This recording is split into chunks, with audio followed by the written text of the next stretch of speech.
She didn't scream when she saw it, just froze, a bobcat, young, watching her from the ridge like it had been waiting, not stalking, waiting.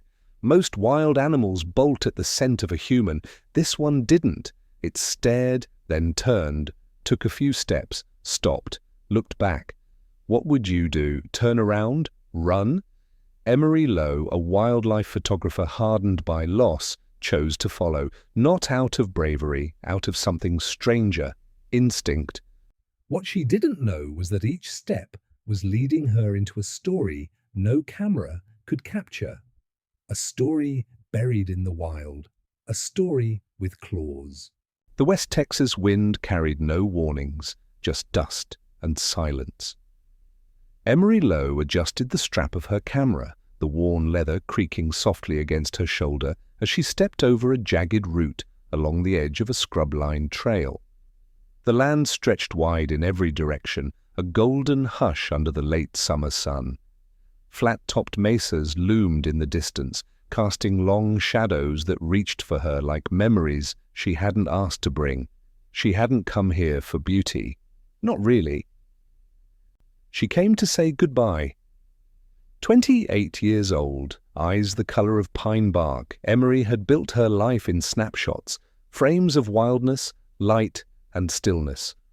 Her father, Daniel Lowe, had taught her everything she knew about patience, timing, and the sacredness of waiting for a creature to trust you enough to be still in your presence. He also taught her about bobcats, how to spot their tracks, how they move like ghosts, how they vanish just when you think you've gotten close. He was the only person she'd ever trusted completely. And then he died. A heart attack in the checkout line of a hardware store. Gone in minutes, no warning, no goodbye. That was 8 months ago. She hadn't touched her camera for 6 of them. Now she was here, where the land feels older than grief and the air stings with sagebrush, to do what she hadn't yet been able to. Let go. The trail narrowed, winding past a crumbling fence and the rusted husk of an old windmill. She didn't care where it led. This wasn't about the destination. She just needed somewhere quiet enough to scatter his ashes, somewhere he would have loved, somewhere the silence could hold the weight of her. She reached a bluff that overlooked the canyon floor. The sunlight bled low and orange across the rock, and for a moment she imagined her father standing beside her, pointing into the distance, saying, "See that? There's a story hiding there. You just have to wait for it to speak." She took a breath, closed her eyes, a snap, not loud, just wrong. She opened them. Movement, just at the edge of the ridge. Her hand moved automatically to her camera, then stopped. A bobcat, slender, low to the ground, fur a mottled blur of russet and grey. Its tail flicked once, tufted ears pricked toward her. It was close, too close, 20, maybe 25 feet. A juvenile, maybe 10 months old, big paws. Bright amber eyes that locked with hers and didn't flinch. Every instinct said, don't move. Bobcats don't do this. They don't watch you. They don't wait. She didn't breathe. The wind passed between them. Then, so casually it was almost unnerving, it turned. Walked a few steps into the brush, paused, looked back. Emery blinked. It took another step, then another, stopped again, no way. Still she followed, not out of fear, not exactly curiosity either. There was something in the way it moved, a tension, a rhythm, like it needed her to come, like it had been waiting. The brush thickened as the trail disappeared. She ducked beneath low branches, her boots crunching dry soil and scattered stone. Every so often the bobcat reappeared between shadows, walking ahead, but never out of sight. Not fleeing, leading. It made no sound, no growl, no hiss, only silence and glances. "What are you doing?" she asked herself. This was dangerous, reckless. You don't follow wild animals into the unknown. That's not how these things go. But her feet moved anyway. Her breath shallowed. Something stirred beneath the crust of her grief, something she hadn't felt in months. A spark, a pull, and then it vanished. She stopped, heart suddenly pounding. She turned in a slow circle, trees, dust, evening shadows thickening into dusk. Gone, of course. She exhaled, long and shaky, the spell broken. Of course it would disappear, just like all the others. But then a sound, not a growl, not the wind, a voice, faint, human. She turned toward it, squinting. Her pulse thudded louder now, not from fear, but focus. Her body shifted from curiosity to readiness. That wasn't the bobcat. Someone had cried out, or tried to. She stepped carefully through the brush, ducking under a dead limb. Another sound, closer now, a wheeze, a cough. Then the bobcat reappeared, just ahead, standing at the lip of a narrow ravine, tail twitching. It looked back once more. This time, no flicker of playfulness. This time, it needed her to see. Emery walked to the edge, looked down, and her world shifted. A man lay twisted at the bottom, half buried beneath branches and loose rock. Backpack torn, one leg bent wrong, skin too pale. He wasn't moving. Her breath caught. She dropped to her knees and called out, "Sir, hey, can you hear me?" A groan. Barely, but enough. She scrambled for her phone. No signal. Not here. Not in this canyon. She looked back at the bobcat. It sat now, just watching, at the edge of the ravine like a sentinel. Waiting. Emery's hands moved before thought caught up. She slid her pack from her shoulders and dug through it with trembling fingers. Water bottle, mini first aid kit, emergency whistle. Nothing built for this. She should have planned better, should have told someone where she was going, but none of that mattered now. "Hold on," she called out, her voice breaking across the shallow canyon like a fragile twig. "I'm coming down." The man didn't answer. Just a low, pained breath and the twitch of his hand beneath the tangled brush. The slope wasn't steep, but it was cluttered. Loose rock, thorny mesquite, the brittle remains of what might have once been an old deer trail. She descended carefully, her boots skidding on gravel, one hand steadying herself on the gnarled trunk of a juniper tree. The bobcat stayed above, still watching, as if it needed to see what she would do next. When she reached the man, the truth of it hit harder than the fall ever could. He was youngish, 40s maybe, skin tanned from sun and weather, hair dusted with sweat and dirt. A long gash split across his temple, his jeans were torn, his left leg bent grotesquely beneath a thick branch that had clearly fallen from above. But he was alive. His chest rose in shallow bursts, his lips cracked and dry. She knelt beside him and uncapped her water bottle. Hey, can you drink?" His eyes fluttered open, mismatched shades of green and brown. "Nova," he rasped, barely audible. Emery blinked. No, my name is Emery. I was hiking. I saw the—" "Nova," he repeated, trying to lift his head. And then the bobcat was there. Somehow, impossibly, it had found its own way down the ravine. Silent, fluid. It moved to his side, nuzzling his hand gently with its spotted head. He smiled, or tried to. "Good girl." Emery's throat tightened. "You know her?" she asked softly. He nodded, barely. "She brought you." "Don't move me, my leg." She nodded quickly. Okay, I won't. Just let me help how I can." She poured a little water into the cap and held it to his lips. He sipped, eyes fluttering closed with relief. They sat in silence for a moment, the man, the woman, and the bobcat, all breathing different rhythms, sharing the same stillness. Emery looked at the bobcat. Its ears flicked, its body tense but not afraid. Its eyes, intelligent, too intelligent, never left the man. "Is she yours?" Emery asked. "Wild Rehab," he whispered. "Name's Cal Whitley." Recognition stirred in her memory. The name. She'd read something, an article in a wildlife magazine her dad used to collect. A rehabilitator in Texas specializing in wild cats. "Nova," he whispered again. "She ran when the tree fell. I couldn't reach the beacon. I clipped it to her collar, told her to find help." Emery's eyes widened. "You sent a bobcat to find a human?" He coughed, a sound that might have been a laugh. "Didn't think it'd work." But it had. Nova sat beside him now, curled tight against his side, tail twitching.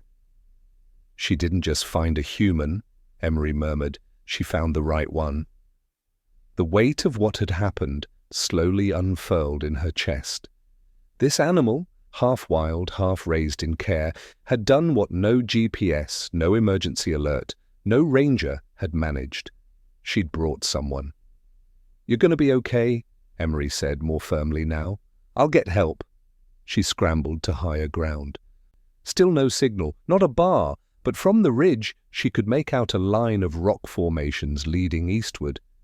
Somewhere in that direction she'd seen a ranger sign on the trailhead hours earlier, maybe 3 miles back, maybe less. She looked at Nova. "Stay," she said. The bobcat blinked once, then resumed her silent vigil beside the man. "I'll be back," Emery whispered. And then she ran. The sun was bleeding into the horizon now, a burnished copper smear over the dry land. Emery ran with the desperate recklessness of someone who no longer had time to be careful. She ducked under branches, stumbled over roots, her breath catching in sharp bursts. Her heart didn't beat in fear, it beat in urgency. She didn't have time to be scared. When the ranger station finally came into view, just a squat wooden structure with a single radio antenna, she nearly collapsed. A lone figure stood by the steps. An older man in a wide-brimmed hat, sipping from a thermos. She didn't stop to ask. She just yelled, "Help! There's a man down in the ravine. He's alive. He's hurt. His name's Cal Whitley. He needs help now." The ranger dropped his cup before she finished. Within 10 minutes, a second ranger joined him. They loaded a first aid pack, a radio, and a stretcher into the back of a battered ATV. Emery led them back the same way. Her legs shook, her breath stuttered, but she didn't stop. Not until they reached the ravine, not until they heard the low, weak groan that meant he was still breathing. Cal's face lit up when he saw her. Then Nova, then the others. The rangers began assessing his injuries with quiet urgency. "She stayed," he whispered. "Of course she did," Emery replied, crouching beside him. "She's yours." He reached a hand toward Nova. The bobcat licked it once, then stepped away, vanishing into the trees like mist. Not fleeing, not afraid, just finished. Her job was done, and she was gone. The rescue crew moved swiftly. Cal would live. He'd need surgery, rest, but he would live because of a bobcat and a woman who had been too broken to say goodbye. Later, as they loaded him into the truck, Cal looked at Emery. "You're the one she found," he said, his voice hoarse. Emery nodded. "I was just out here to say goodbye." "Maybe," he said, eyes fluttering closed. "Maybe she helped you find something too." The wind shifted, carried the faintest echo of paw steps in the dust. The ravine emptied into memory, then into absence. Emery returned the next day, not because she had to, but because something inside her refused to let it end like that, not with flashing lights and radio chatter, not with the image of Nova slipping wordlessly back into the brush. She came back for the silence, for the trace. She stepped over the same stones she'd scrambled across yesterday, her limbs aching in places she hadn't noticed before. The wind was still, the birds cautious. As if the land itself was waiting to see what she'd do next. The ravine was empty now. Cal was gone. The crew had swept the site clean, but the stories still lingered here, etched in claw marks, crushed leaves, and the subtle way the earth had shifted beneath bodies that didn't belong to it. She moved slowly this time. Less fear, more reverence. The fire she'd lit for warmth had left a small circle of char. Nearby, paw prints, novas, not just one set, many, back and forth. As if she'd been pacing. Emery crouched near a rock, fingers grazing the soft indentations in the dust. Her father had once told her that animals leave stories behind, not tracks. The marks only matter if you know how to listen. She followed the impressions up a narrow ledge behind the ravine. Not out of logic, out of pull. The slope curved around a shaded outcrop. That's where she saw it, a clearing. Not natural, formed by repeated visits, worn grass, a bed of leaves. A place shaped by choice. In the center, bones, small ones, scattered fur, a ring of pebbles arranged with strange precision. A den, maybe, or a burial, or both. Emery's throat tightened. She walked the perimeter. Tucked beneath a flat stone, partially covered in dust, was a rusted metal tag. Scratched lettering, RW7734. Nova had been here. Cal's emergency marker had started here. This wasn't just where he'd fallen. This was where it all began. She sat on a rock and closed her eyes. And then it came, slow and soft, the sound of paws, a faint chirp, a flick of fur in the corner of her vision. Nova. She stood on the edge of the clearing, ears forward, body relaxed but cautious. She didn't approach, didn't flee, just watched. "I didn't mean to follow," Emery whispered. "I just wanted to understand." The bobcat blinked slowly. Emery remembered Cal's voice, half-conscious, fragile. "I told her to find help." But that couldn't be all of it. A bobcat wouldn't come this far. Wouldn't lead a stranger unless she already knew what loss looked like, what helplessness smelled like. "Is this where it happened?" Emery asked softly. The air answered for her, still and full of something deeper than sound. She thought of Cal's fractured leg, his bleeding head, his hope stitched to a cat that should have run. She thought of the way Nova had curled around him, protective, wild and loyal all at once. And she thought of herself, alone on a bluff, holding her father's ashes, too frozen to let go. Maybe they weren't so different. "I didn't scatter them," she said aloud, not sure if it was to Nova or herself. "Not yet. I wasn't ready." Nova took one step closer. Not a threat, not even curiosity. A gesture, an answer. The bobcat's eyes were golden in the filtered light. Emery felt something shift inside her chest, a crack, a breath, a release. She reached into her backpack and took out the small metal urn. She didn't open it yet. Just held it. "I thought this would be like a photo," she murmured. "One clean moment, frame it, finish it, but grief doesn't work like that, does it?" Nova lowered her head. A blink, stillness, a kind of understanding. Emery opened the urn slowly. The wind stirred, not much, just enough. She stood and stepped into the clearing. The spot Cal had nearly died, the place Nova had refused to leave. She scattered the ashes across the earth, watching them fall onto the stones, the leaves, the memory of what had happened here. There was no speech, no tears, just a moment, just presence. And when she looked up, Nova was gone. No sound, no farewell. Only the wind through mesquite, and the stillness that remained when something true has passed. The stars bloomed quietly above the canyon that night. Emery hadn't planned to stay, she hadn't packed for it, hadn't told anyone, but something about leaving felt wrong.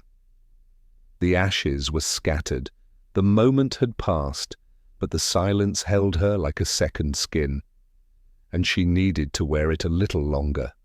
She sat by the ravine, a thin blanket wrapped around her shoulders, the embers of a small fire crackling low beside her. In the quiet, the dark didn't feel lonely, it felt ancient, watching. The wind carried night sounds, an owl's low hoot, the occasional chirr of crickets, the shuffle of dry brush.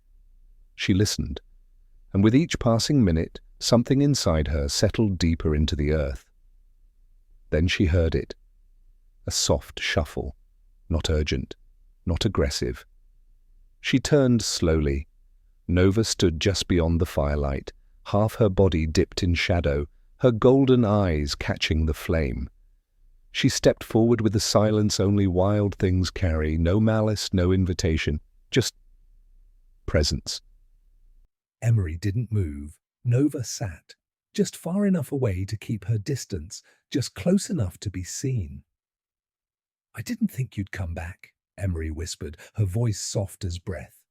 Nova blinked, and in that single slow motion, Emery felt more permission than words could have ever given. The fire popped. "You're not supposed to be like this," Emery said, more to herself than the animal. "You're wild. You're supposed to vanish, but you keep coming back. Why?" No answer. Of course not. Yet something passed between them, something quiet and tender, the kind of thing that doesn't need translation. Emery remembered the way Nova had nuzzled Cal's hand, the way she'd circled back, again and again, when she could have just disappeared. There was more in this animal than instinct. There was memory. There was loyalty. And maybe there was grief too. Emery lay back on the cold ground, eyes open to the sky. "I didn't know how much I was holding in until I saw you waiting on that ridge," she said quietly. "You weren't afraid. You were asking." Nova shifted slightly, but didn't leave. The firelight flickered. Somewhere in the night, a coyote called out, long and distant. "You led me to him," Emery said. "But I think you led me to something else too." She closed her eyes. Hours passed, or maybe only moments. When she opened them again, the fire was nearly out, but Nova was still there. Her form curled in a half circle near the base of a mesquite tree. Asleep. Her breathing was steady, a low rise and fall against the grass. Emery sat up, slowly. The bobcat stirred but didn't flee. She blinked at Emery, then resumed her rest. It felt unreal, like something from the old stories her dad used to tell, of men saved by wolves, of owls warning lost hikers, of bonds between humans and creatures that logic says should never exist. But here it was, real, right in front of her. She rose and moved quietly to the edge of the bluff, watching as the first hints of dawn painted a faint line across the horizon. The world exhaled in hues of violet and rose, and everything that had been buried in shadow slowly began to return to form. Nova rose too, stretched, silent as fog. For a moment they stood side by side, one woman, one wild cat, watching the day begin. "I don't know what you'll do now," Emery murmured. "Go back to him, stay wild, maybe you're both. Maybe that's the whole point." Nova's ears twitched. A gust of wind passed through the trees. Emery reached into her coat pocket and pulled out something she hadn't remembered packing, one of her father's old flannel handkerchiefs, soft from years of use. Without thinking, she knelt and placed it on a flat stone beside the trail. "A marker," she said, "for what happened here, for him, for you." Nova stepped forward, sniffed the fabric. Then, so gently it was barely a touch, pressed her nose to it, and turned. She didn't look back, she just walked into the brush, and was gone. This time, Emery didn't chase her. She didn't need to. Some part of her would always carry this moment. Some part of her would always wait on that ridge, watching, listening for the rustle of paws in the dust. The bond they shared had no name, no words, only memory, only presence, only silence that meant something more than sound. By the time Emery began the return hike, the sun had cleared the hills and cast long fingers of gold across the scrubland, but her body still carried the night, stiff, aching, slowed by a weight she couldn't quite name. Not exhaustion, not fear. Something deeper, something like reverence. Each step back toward the ranger station felt longer than the ones before it. Not because the trail had changed, but because she had. The dirt was the same, the sky the same, but her footing was different now, each stride no longer numb, but chosen. She passed the rock where Nova had last stood. The handkerchief was still there, unmoved. A piece of her father folded against stone, and time. She left it. Some things needed to stay behind. The trail narrowed between two brush-covered rises. A place she'd barely noticed on the way in, but now it hummed. Every detail seemed sharper. The brittle snap of dry twigs underfoot, the call of a mockingbird echoing against the ravine walls, the brush of wind against her cheek. She stopped at a clearing where the trees parted and a long view stretched out over the flats.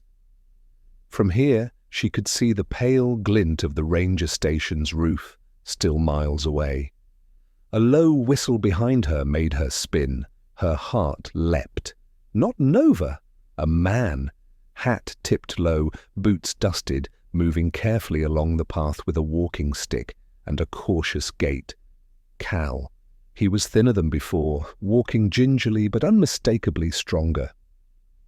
His face had colour. His eyes caught the sunlight and narrowed against the glare. A ranger trailed behind him, keeping a safe distance, but Cal walked alone, willfully, proudly. "You're up early," Emery said, meeting him halfway. "I heard someone was coming back," Cal replied, breath shallow but steady. "Figured I'd return the favour." They stood in silence for a moment, the wind shifting between them. "She came back last night," Emery said. He nodded slowly. "She always does." "You trained her to do that?" Cal shook his head. "No, I gave her reasons, but what she does, that's her." Emery turned slightly, gesturing behind her. "She led me to a place. A den, I think. Bones, pebbles. It felt like a grave." Cal's face softened. "Her mother. Caught in a trap when Nova was barely 6 weeks old. I found her barely clinging on, raised her myself. She never forgot that place. That's where I took her. When she was old enough to start learning what wild meant again." "She still carries it," Emery said, "like a map in her blood." "That's the thing about some animals," he said quietly. "They remember more than we think. Not just the pain, but the path back." They walked in step for a while, the trail winding gently toward the base of the rise. Cal moved slowly, using the stick more than he let on, but with a quiet resolve that reminded Emery of the Bobcat herself. Resilient, precise. "She found me because I mattered to her," he said. "But she stayed with you because you needed her. That's not instinct, that's something else." Emery looked down. "I wasn't looking to be found." "That's usually when it happens," he said, not unkindly. As they walked, the land opened wider, the heat rising in gentle waves from the earth. A hawk circled overhead, its shadow brushing briefly across their path like a passing thought. "What will you do now?" she asked. He smiled faintly. "Heal, rest, eventually get back to my animals. I've got a few foxes waiting to be released, and one extremely entitled raccoon who keeps breaking into the feed room." Emery chuckled, the sound unexpected. even to her own ears. "And Nova?" she asked. "She'll decide," he said. "Some bobcats never go back. Some vanish and never look back. Others, they hover at the edge of two worlds, visiting both, belonging to neither." Emery nodded slowly. "Like grief." He glanced at her. Eyes narrowed thoughtfully. "Grief?" he echoed. "You don't move past it," she said. "You just learn to live beside it, like something wild. It doesn't leave. But sometimes, if you're lucky, it walks with you." He didn't answer right away, just nodded. They reached the final stretch of trail where the gravel widened and the ranger's ATV sat waiting. Cal paused and looked back toward the distant ridge where the sky kissed the horizon and the brush whispered secrets between branches. "Next time she shows up," he said, "you'll know what to do." "I won't chase her," Emery replied. "No," he said, smiling faintly. "But you'll be ready if she lets you walk beside her." She watched as he climbed slowly into the ATV, waved once, and rode off in a trail of soft dust. The moment hung there, light and fragile. Then a sound, barely audible, stirred the grass behind her. She turned. Nothing but brush and wind, but a single paw print, fresh, pressed into the dust near her boot. Nova had passed through again, not to stay, just to say, "I'm still here." Emery smiled and began walking. Not to return, to begin. A week passed before Emery returned to the canyon. The world had spun forward, emails waiting, messages unread, deadlines half-remembered. But she wasn't the same woman who had left. She'd stepped into something vast out there, something wordless, and parts of her still hadn't come back. Now, standing again at the edge of the bluff, she didn't feel alone. The light was different this time, mid-morning sun, gentle and open. The trail, once thick with uncertainty, now felt familiar. Still wild, still unpredictable, but no longer hostile, like the land had shifted its weight slightly, like it had accepted her. In her hand, she held a small frame, a printed photo, blurred, golden, the faint outline of fur mid-stride, tail flicked in motion, the only image her trembling hands had managed to snap during the entire encounter. Not a perfect shot, not technically even good, but it was true, and that made it enough. She knelt near the mesquite tree where her father's ashes had mingled with dust. The flannel handkerchief was still there, though more faded now, tugged at by wind and time. Beside it, a stone, and on the stone, a single feather. Not placed, not left, just there. She picked it up gently, turning it between her fingers. Her father had once told her that feathers were messages from the wild, signs not to explain, but to remind. She tucked the photo beneath the stone, placing the feather atop it. "Hey, Dad," she whispered. "I found something. Someone, maybe. Or maybe—" She found me. The wind stirred the leaves above. She sat for a while, just listening. There were no footsteps this time, no paw prints, no golden eyes watching from the ridge. But the silence wasn't empty. It was full, full of memory, breath, stillness. Back home, Emery opened her laptop for the first time in weeks. The inbox blinked with urgency, publishers, followers, clients. She ignored them all. Instead, she opened a new folder, title, Led by Wild Grace. Inside, she dropped the photo, then opened a blank document and began to write. Not about a rescue, not even about a bobcat, but about grief and memory, and the silent way healing sometimes approaches, on four paws without a sound and with eyes that seem to know exactly where it hurts. She wrote long into the evening, letting the words spill without judgment. When the sun dipped low, she rose and stepped onto the porch. The sky was streaked in amber.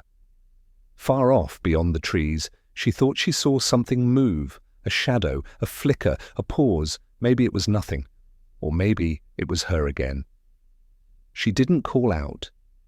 She simply stood still, let the moment pass through her like wind. Because some things aren't meant to be chased, only felt, only remembered, only trusted to return when the time is right. We go into the wild looking for solitude, but sometimes wild finds us instead, not to scare us, not to save us, but to walk beside us, just long enough to lead us home. If this story touched your heart, stay close. Here on Paw Prints and Stories, we believe some bonds never end.